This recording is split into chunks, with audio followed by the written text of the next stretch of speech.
Thank you for listening to Lone Star Community Radio.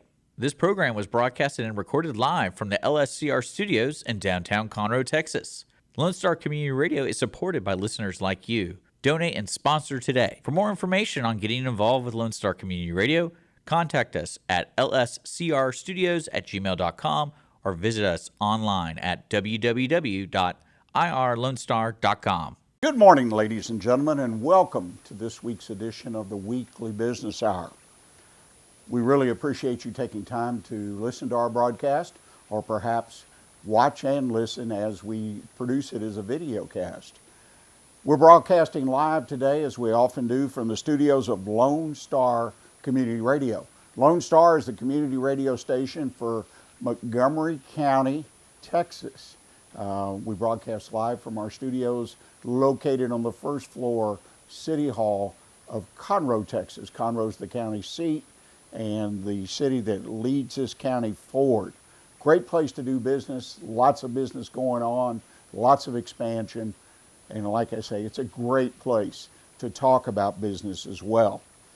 You know, as we give you a quick thought as we prepare for the summer and we enter it, one thing about summer is that it always has surprises, but is the storms. All across the country, there's all kinds of stormy, unusual weather that happens a lot of times during the summer. You have tornadoes, you have floods, you have tropical storms and hurricanes. All these different kind of weather events can impact your business. And as I do every year, I'm going to encourage you to sit down and spend just a few minutes and prepare a written plan of what has to happen if, in fact, your business, your community is threatened by a storm. The thing I find interesting about this is a lot of times when I sit down to write something, it's not really what I'm writing, but it makes me think. And, oh, what about that over there? Or do we need to be concerned? What happened in the past? What about all this climate change? Is it going to make it worse? These kind of things. It's taken a few minutes backing off from the business and the other things in the world that you've got your mind on and just thinking, what do we need to prepare our business for a potential storm that might come to our area? And determine, obviously, fire, water, wind, all these different things require different preparation, and different parts of the country suffer potentially suffer from these kinds of typically natural catastrophes. First place you got to check, though, the obvious, the insurance. How many people have we seen over the years on the news, for example, who went through a catastrophe? The area had flooded before, the area had had fires before, whatever, the tornadoes are typical, and they're standing there and their homes, their businesses have been just destroyed, and they don't have any insurance, or they don't have the right amount of insurance. This is something you need to double check. Hopefully you have a good quality insurance agent that can guide you. And remember, flood insurance is basically a national government type insurance, and they typically require a minimum of 30 days from the date of purchase to when it'll be in effect. So don't wait till the last minute. And the last thing I want to mention is something that is obvious, but I think it's worth mentioning, is consider the responsibility that you as a business owner have to your employees, to your customers, to the community as a whole. Your business may be such that if certain damage to your business may affect those around you. If you're in the chemical business, for an example. It may be that you provide a certain service that's important to your community. And the fact is, you need to ride that storm out somehow and be there when your community needs you. Your employees, the same thing. What are you going to do with your employees? What is their role in all of this? And most of all, again, your community and the impact. You can be a winner even though the storm is terrible, with lots of destruction and lots of time to get back on its feet. But you personally, your business, can be part of the leadership that helps your community, your neighborhood get back on its feet. If you're prepared, I encourage you to do that. Well, the Weekly Business Hour is where Montgomery County and businesses worldwide come to talk about the latest in business news, business ideas to improve their businesses, and be part of conversations that can make a real difference in their business even today. We have a special guest on the show today, a pre-recorded conversation I had with Andy Alagappan, who is the founder of Empromotionz. It's a digital marketing firm that focuses on inbound leads. In other words, the digital marketing driving people to your website, to your business, to your phone number of your business. Andy's got a wonderful track record. His company's done some amazing things for the small businesses in this part of the country. So I think you'll find that conversation worthwhile. And what we need to do now is let's take a listen to that conversation, and I'll pick things back up on the flip side. Enjoy my conversation with Andy Alagappan about digital marketing and how to drive business to you. Listen in Mondays at noon to hear Conroe news from local nonprofits, businesses, upcoming events, Conroe Park events, news stories, and information that matters to you with your host, Margie Taylor of Taylorized PR. For more information about being a guest, visit irlonestar.com/Conroe Culture. Ladies and gentlemen, as you can tell by my backdrop, we're back on the road, and we're talking to people as we move around literally the country sometime. But today we're in our own backwoods here, so to speak, in Spring, Texas. And we're going to be visiting with one of our local experts. Andy Alagappan is an expert in digital marketing. I'm thoroughly convinced of that, Andy. Reading your materials and talking to people who use your services, you absolutely, as they would say, get it. Before we really get rolling, would you share with our listeners your background? What business background, what brought you to start your business, those kinds of things? Okay. I've been running this business for 14 years now, 15th year just starting. Before that, I was in the IT staff business working for, now it's called Reliant Energy. It used to be called Houston Lighting and Power. So I was a staff manager reporting to the director of MIS. Now it's called IT nowadays. And they had brought him in to clean up that entire department. They needed to modernize it. So I helped with a lot of projects, from hiring to staff retention to helping them trained. Back then, PCs were just getting started. I remember Compaq computer. Oh, absolutely. So they were installing a whole bunch of Compaq desktops, and we did a lot of training for end users. So I did that about 4 years. Then he decided to move back to Boston. That's where he came from. Then that's when I decided, let's start something instead of going back to working for a big company again. So I took that risk. That's how we got started. Where we used to have an office in downtown, right across Reliant. When we started, we were there for about 10 years. Then people are not coming to the office regularly, like I thought they would. So, and there was a pretty high overhead, so we decided to go and work remotely, which is very common nowadays. Back then, we just decided to do it as a IT service company, software company, because our clients were outside Houston as well. So it worked out good. That's when the rail system was being constructed in downtown and the Rocket Stadium was being built. It was a big mess. So traffic was getting in and out was pretty crazy.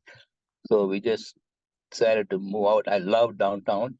It's a city by itself. There's so much to do. The tunnel system. A lot of people still don't know there's a tunnel system in downtown, and it's about 5 miles. A lot of people walk at lunchtime there. A lot of restaurants and things like that. So that part I miss, working remotely. But when I get a chance, I do go there and spend some couple hours there. If I have a meeting there. So that's how we got started. We started with basically software development.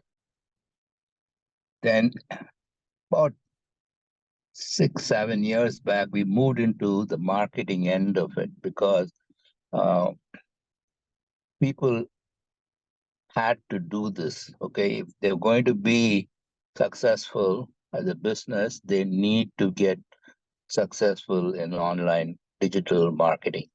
So that's why we got involved in the space. I'm glad I did at that time. Now, looking back, we have years of experience, done hundreds of campaigns. That makes us very unique in the space. So we're not just learning as we go. We have done many, many, many projects for all kinds of businesses, local B2C type business. Now we focus mostly on national B2B services businesses. And that niche is very huge. We focus only on small, medium businesses, which is, I don't know, there's various definitions for that. 2 to 50 employees is one definition I hear. SMB market, small, medium business. Then some people say it's up to 100 employees. So that's our sweet spot. Of course, we can help larger companies, but that's the niche. It's very underserved and is very, very huge niche across the country. So that gives you a little idea of how we got started. And I love what I'm doing because we help companies grow. End of the day, they want to scale up, increase their revenues.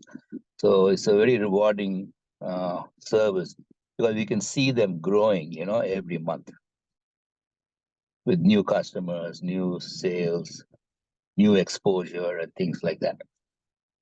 Well, I get what you're saying about it's exciting to see your customers grow because that's one of the things I really enjoy about doing what I do, mentoring, advising, consulting with small businesses, and Mhm. helping them grow is one of the biggest things, and the most the return I get from seeing that business be successful is fantastic to me because I think I was what they call a serial entrepreneur, multiple Mhm. businesses, bought them, started from scratch, many different ways, different industries, and so I loved the challenge, and I try to use that experience to help the clients that I take on and work with. Well, let me ask you this. You've gone through several things in your business career with your business. I mean, you've started out, as you said, in software, you moved towards digital marketing, a definite niche, one that has just exploded.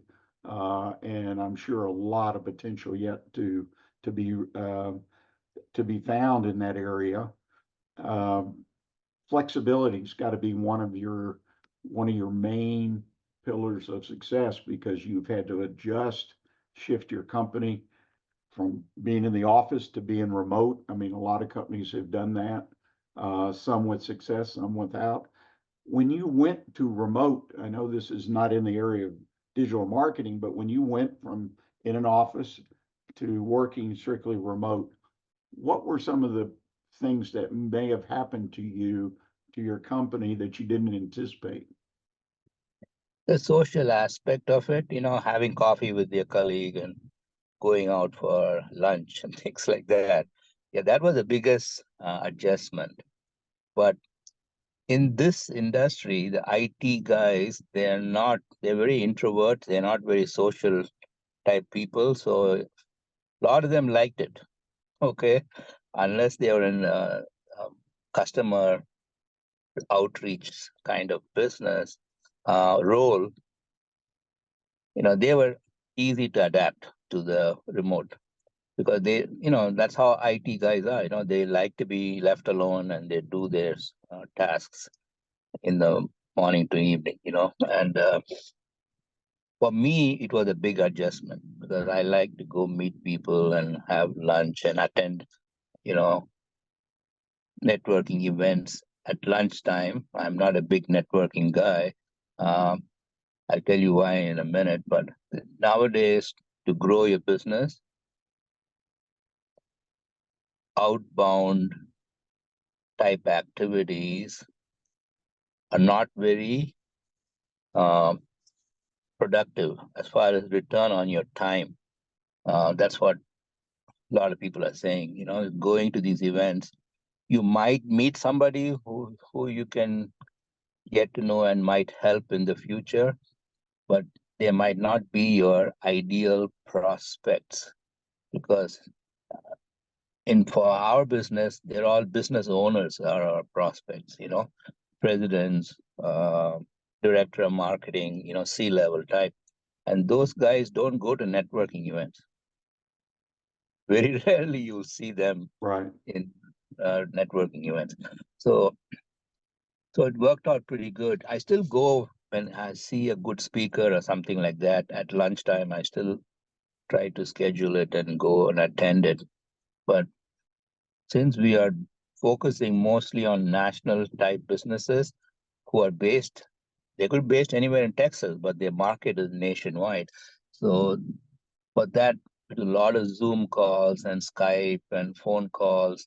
That's how they do their business as well. So it wasn't a big adjustment for them because they don't have offices every city. So it was, nowadays a lot of people have adjusted to the remote because it's more productive for the company. They end up getting more things done. That's what I think. It's one of the keys to successful business is your structure. And Right. so when you structure basically remotely, just like any structure you might have in the business, it's a choice. And I've been amazed to either visit or to read about companies that have really been successful with the remote structure. And one of the things I really like about it, if you're willing to go outside your neighborhood, so to speak, to find employees, I mean, whether they be in the same state or in the United States or around the world, depending on what you're trying to do, it really opens up your opportunity to employ better people, to find the best people, which I also think is a key to success. That's a very good point. Yeah, I agree. I find that is so important. Yeah. Again, I think that's another very important part of building a successful business. And I've been working with a client recently, and I think we spent 6 weeks trying to find a qualified candidate for a particular position he had. It was an admin kind of position, but I mean, no particular unusual requirements. The market right now, the unemployment part of it, is just tough to deal with. But if I could go outside the neighborhood and they worked remote, obviously I have a lot more potential. But let's kind of back up and get back on the road of what you do. Okay. You build. If I come to you as a client and seek you out, you help me build a digital marketing plan. I assume that's what you do. Right. Yes. And kind of walk us through how you build that plan, if you don't mind. Okay. That's a very good question. Most people, okay, let me back up a little bit. There are two types of marketing a business can do, what I call inbound marketing, which is what we do, versus outbound marketing, which is going to trade shows and flying around the country, meeting prospects and flying back and doing all kinds of outbound and going to networking events, chamber of commerce. You can do a little bit of that, but the return on investment, I call it return on invested time, is not very attractive because you don't know who you're going to meet. You're just hoping to meet the right prospect. And and if you're doing niche kind of business services or consulting like you do, you need certain kind of prospects to work with. Not everybody is your customer. So outbound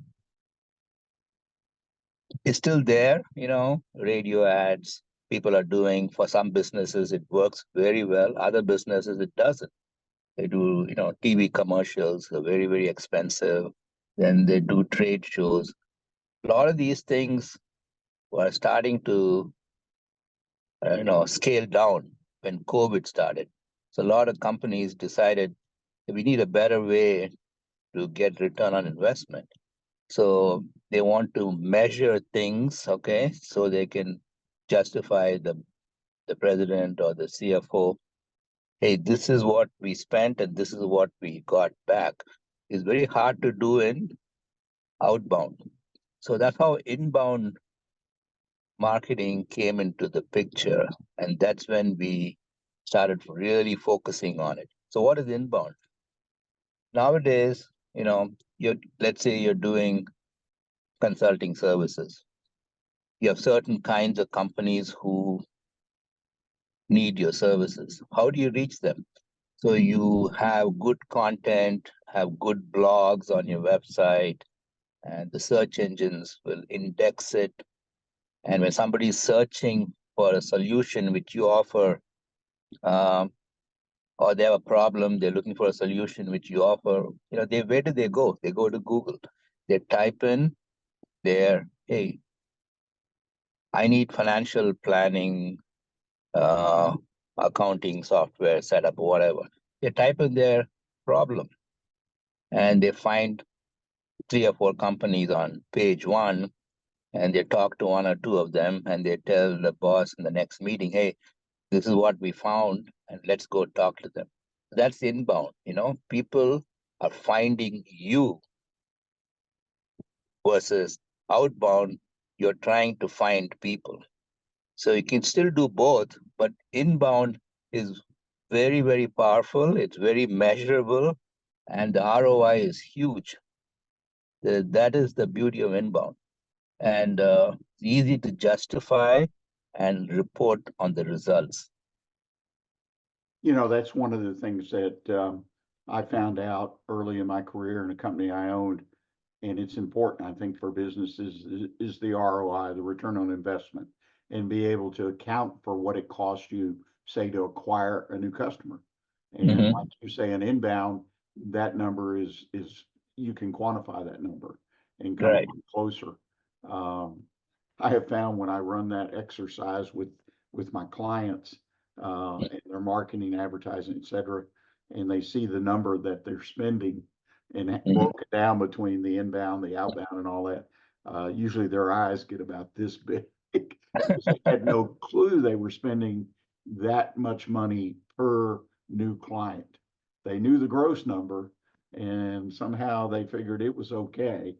But people need to understand the return on investment, and inbound really does help you do that a lot better or easier than outbound. Yes, I just did a post in LinkedIn on this topic. CLV, sorry, customer lifetime value, and CAC, customer acquisition cost. So you need to balance both of them. Your customer acquisition cost cannot be too high if the lifetime value for that customer, revenue wise, is not profitable. So the CLC and CAC, the 2 buzzwords nowadays. Yeah, I read People, your article. That was very interesting. I had to catch up with the nomenclature, though. I was not familiar with the terms, but I understood the concept. So it's a nice piece. Well worth the time reading. thank you.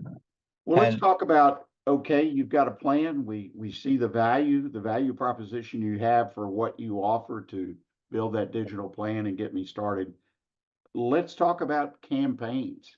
What does okay, it typically consist of? based on obviously lots of experience. Okay. Two things I educate a potential client. Number one is demand generation. What is that? Can people find your brand? Okay.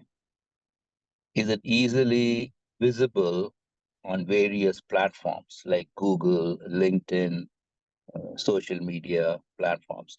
So that is step one. You have to build your brand awareness.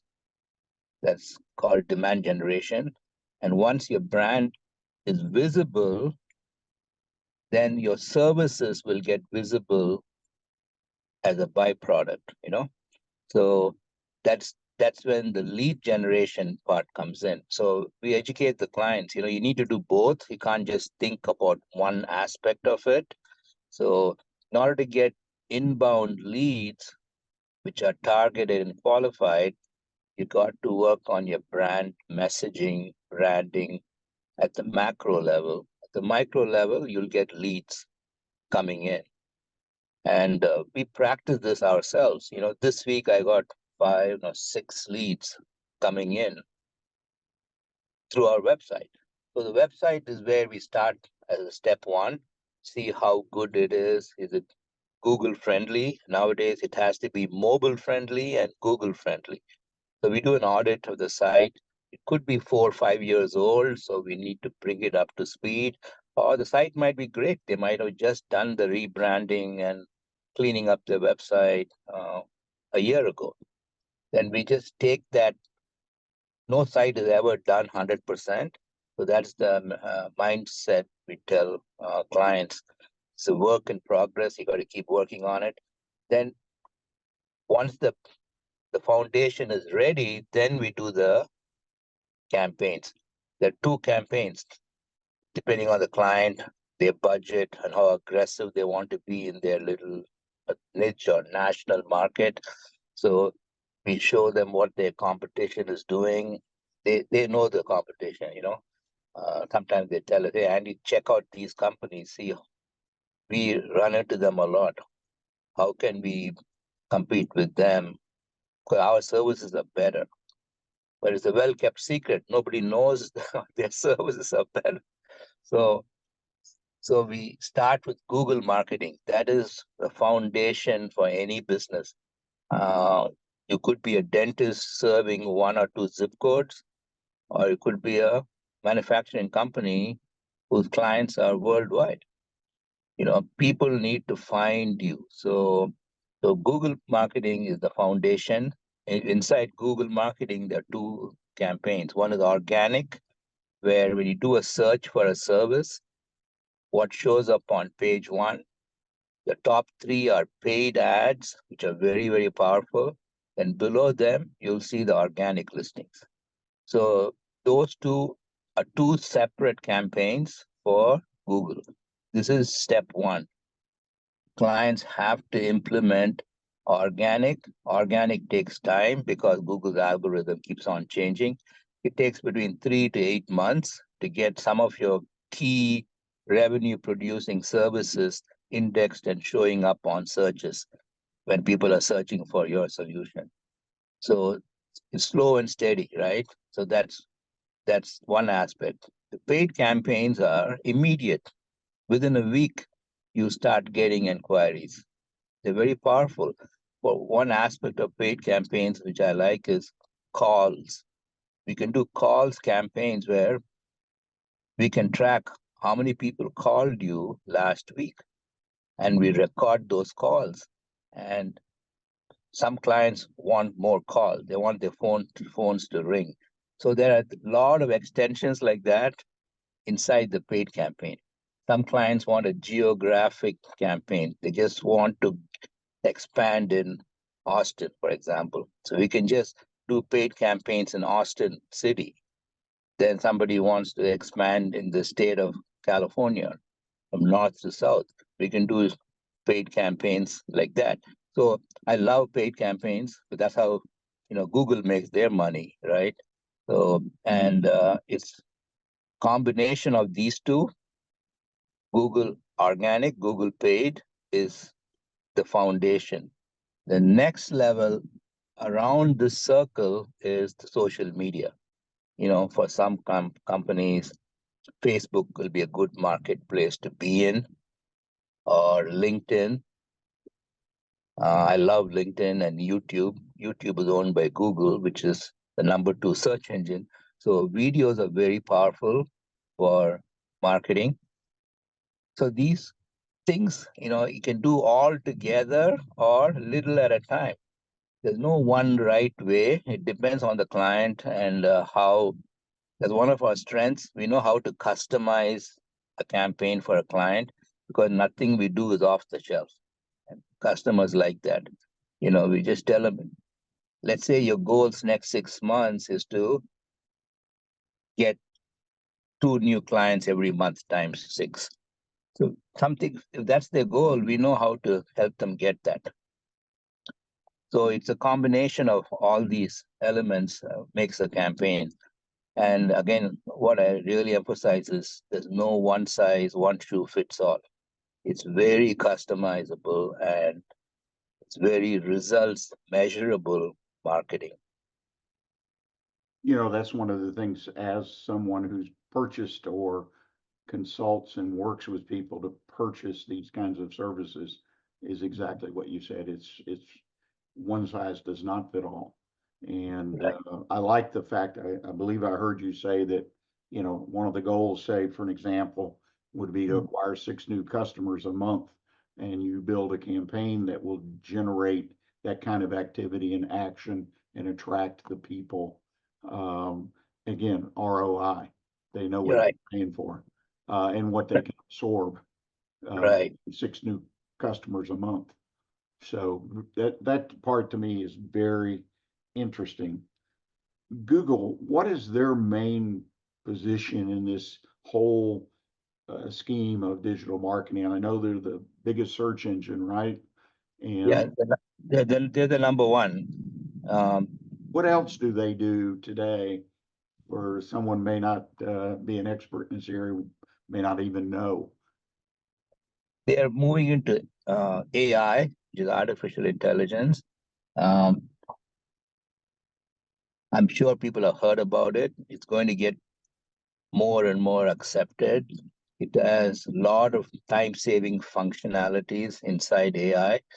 So Google is launched 2, 3 platforms already, and Microsoft has this Chat GPT, which is another AI platform. And Apple is working on something. They haven't announced it yet. So all these companies are pouring a lot of money into it because that's the future. So Google search engine, people searching, pulling out their smartphone and searching things they need, cosmetic dentist near me, things like that. That's not going to go away. People, I tell clients, remember the movie Field of Dreams? If you build it, they will come. Nobody's going to come unless you market your business. So people are starting to realize they got to do digital marketing because that's where the customers are, and unless you're a McDonald's or a Burger King, whose brand is very well known, even they're advertising. So Pizza Hut and what is it, Papa John's, all these guys, they're the same niche, but they're well known, so people already know them. But businesses who are just starting and want to expand, they have to be found. And this is the only way to get found. Well, there's one thing I've always observed, or that I learned early on in this whole digital area, was that the small business, the one store, the one shop, one restaurant, whatever, digital marketing is a real winner for them, done properly, because you Right. have the defined area you serve, the neighborhood, particularly wherever that is, and your ability to communicate with your area with the message and all that lends itself economically, the cost of digital marketing and people think, well, I'm not big enough, but that's not true. That's true. I You know, agree. I mean, it takes a certain level, which maybe we can touch on that, of investment for a period of time. You mentioned, Right. for an example, the Google 3 to 8 months. So give us an idea of what a company, let's start at the bottom in size, just Mm, what we used to call a mom and pop, a mm. business, one location, family Okay. operated and run. What should they expect to get results? What is it going to cost them? Okay. That's very good point. That's one of the things I discuss with clients, potential clients, is several things. I educate them. One, what is one new customer worth to you? Okay. First question, and what is the lifetime value? Is it are they going to stay with you for 1 year, 6 months, or 1 month? So these kinds of things they need to start thinking about. And let's say they're in the kitchen remodeler, for example, his average sale is $15,000 plus. Okay, so he knows that's one customer worth to him. Of course, he has overhead and all that, but that's the revenue he can expect. If he gets two or three of these a month, so he can do the math. So that's one end of the equation, right? What is the customer worth to you? New customer. Second is, how do you get these customers? What are you doing right now? How are they finding you? You're doing what? Oh, print ads and things like that, or what? A lot of times they don't know how to answer that. I mean, Oh, they just absolutely. they I haven't thought agree. about it. So I said digital is something you need to think about. Here is why. If you're looking for kitchen remodeling or home improvement, what do? You 10 o'clock at night, you open your tablet or your phone and you start searching uh, kitchen remodeling contractor, Spring, whatever, a kitchen remodeler, Houston. Then you see who shows up. Then you see there's also the three maps listing on search engines, tells you how many reviews they have and things like that. So you look at all those things, check them out, one or two, then you call them, right?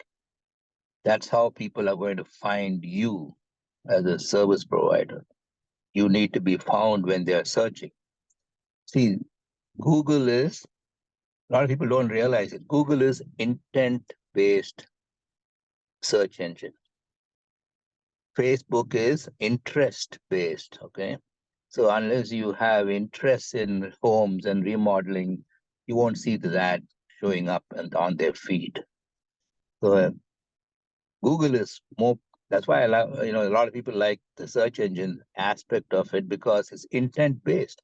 People are looking for home renovation. They're not looking for used cars to find you. They're looking for exactly what you do.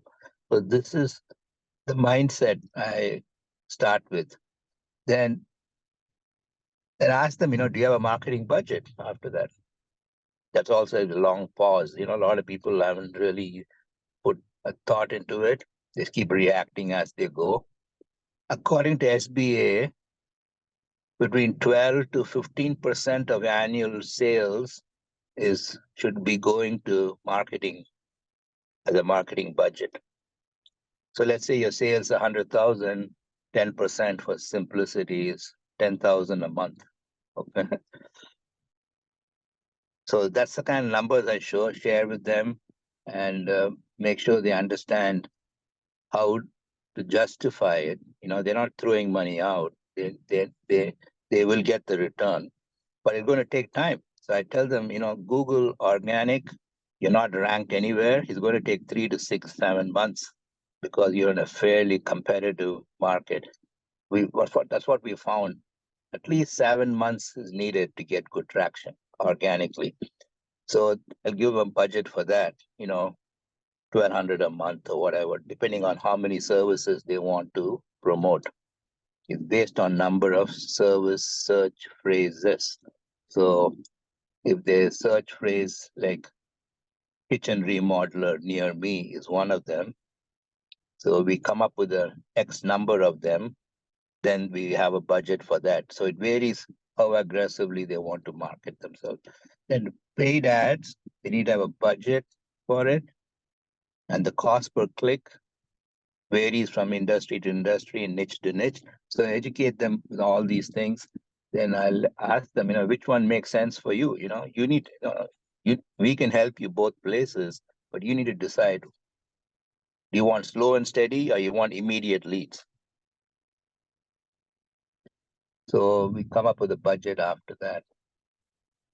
So it's very, as I said in the beginning, it's all custom plan based on. I also tell them you don't need to do all or nothing. You start and keep building on it. You made some really good points, and I wonder if your clients or potential clients really appreciate, because when you go in and you ask some of those questions, like what's your marketing budget, the smaller the business is, the less likely they'll have put much thought Yeah. into that. Like you say, it's reactive. So doing business with you, the steps you're going through are basic primary steps of business as far as in the marketing area. And businesses should know ahead of time, what's my marketing budget? They've given the thought and figured it out, or got if they needed some help, reached out and got some help how to understand what can they spend, or what's available, what makes sense for each new customer, and the lifetime value just as important.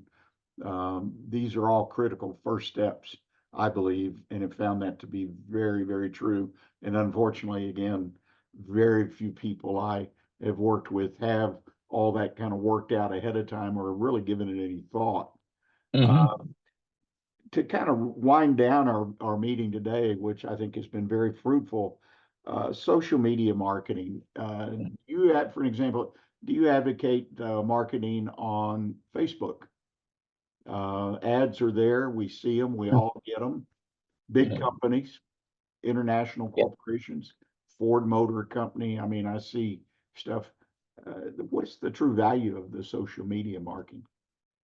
Yeah, Facebook and Instagram, which they own, and now both of them works for some businesses, like a restaurant, for example, because a lot of people go to these platforms to see what's happening in, Italian food or Mexican food or whatever.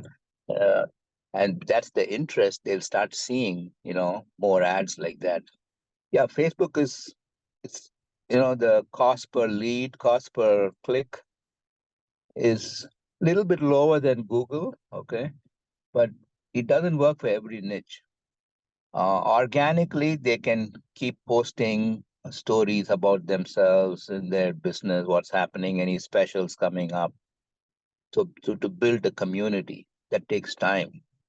So we have we have done a lot of social media campaigns, organic, just to build up their brand, and paid social media campaigns. If it's B2C, a small medium business, LinkedIn is a better platform. So we talk to them, figure out where their competition is and things like that. So it's not for everybody. It's good to have a presence there, at least organically. Keep posting every day. You have to do it every day, otherwise it won't work. It takes a long time to build that following.